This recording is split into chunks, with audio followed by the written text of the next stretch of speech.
La leçon d'aujourd'hui concerne la négation. En français, il y a deux formes de phrases. La forme affirmative, exemple « je suis fier de mes notes » et la forme négative, exemple « je ne suis pas fier de mes notes ». La négation en français sert à exprimer qu'une action ou une situation est inexistante, fausse ou interdite. Elle est souvent composée de deux mots clés. Pour passer de la forme affirmative à la forme négative, on utilise les mots de négation. Ces mots de négation encadrent le verbe dans le temps simple ou l'auxiliaire dans les temps composés. Exemple, je n'ai pas une bonne note. Ici, le verbe avoir est conjugué au présent de l'indicatif, un temps simple. Le deuxième exemple, je n'ai pas eu une bonne note. Ici, le verbe avoir est conjugué au passé composé. Donc, les mots de négation encadrent l'auxiliaire. Dans certaines phrases, on trouve des mots dans la phrase négative qui remplacent leurs opposés dans la phrase affirmative. On parlera maintenant des formes les plus courantes de la négation.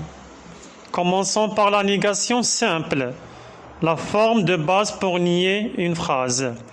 On utilise ne pas.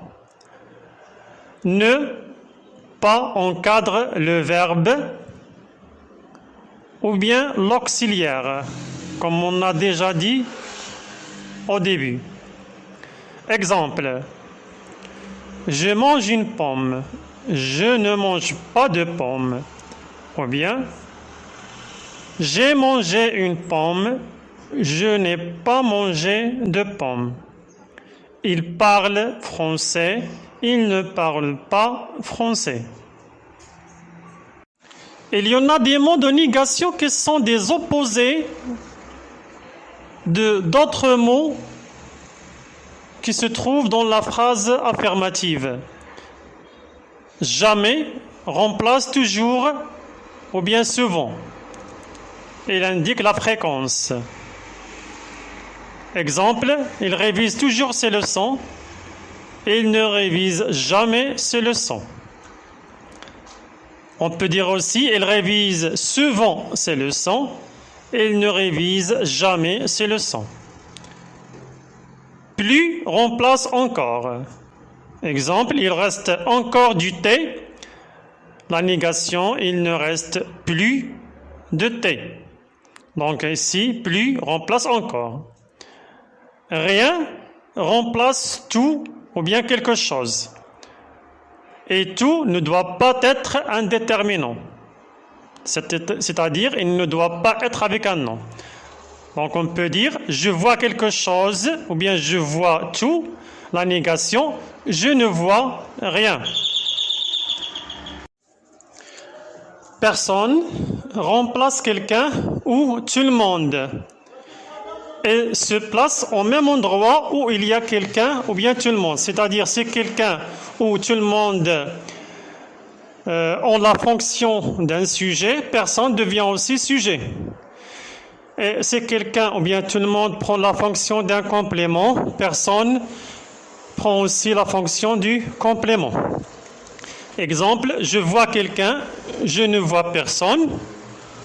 Ou bien, quelqu'un me touche, personne ne me touche.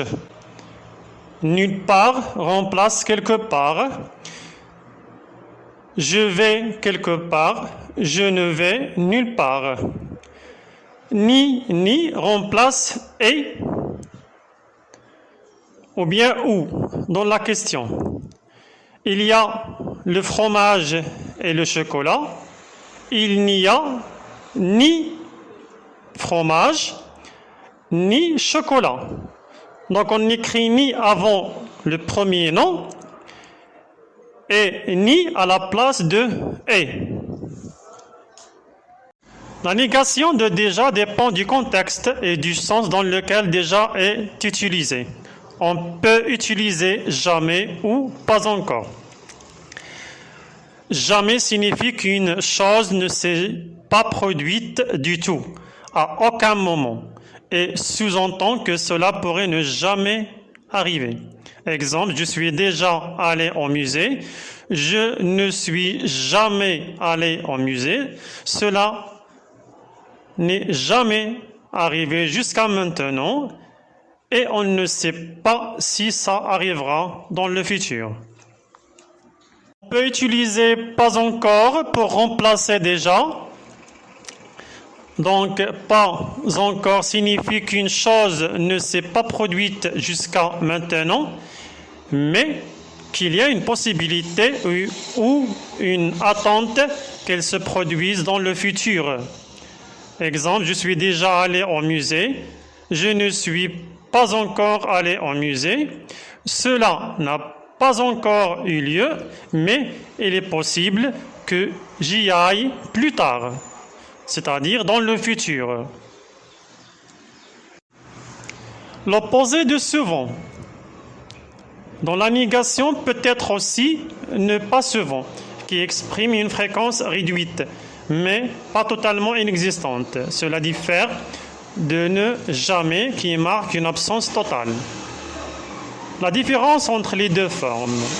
Ne jamais, c'est une négation absolue. Cela signifie que l'action ne se produit aucune fois.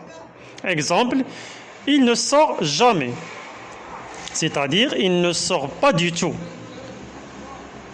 Avec ne pas souvent, la négation est partielle. Cela signifie que l'action se produit, mais rarement ou de manière peu fréquente. Exemple, il ne sort pas souvent, c'est-à-dire il sort parfois, mais rarement. Exemple de comparaison.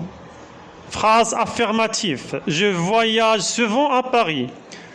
Si j'utilise une négation absolue, je vais dire je ne voyage jamais à Paris. Et si je veux utiliser une négation partielle, je vais dire je ne voyage pas souvent à Paris. Un autre exemple. Il lit souvent des livres. Si j'utilise une négation absolue, je vais dire il ne lit jamais de livres. Et si je veux utiliser une négation partielle, je vais dire il ne lit pas souvent de livres.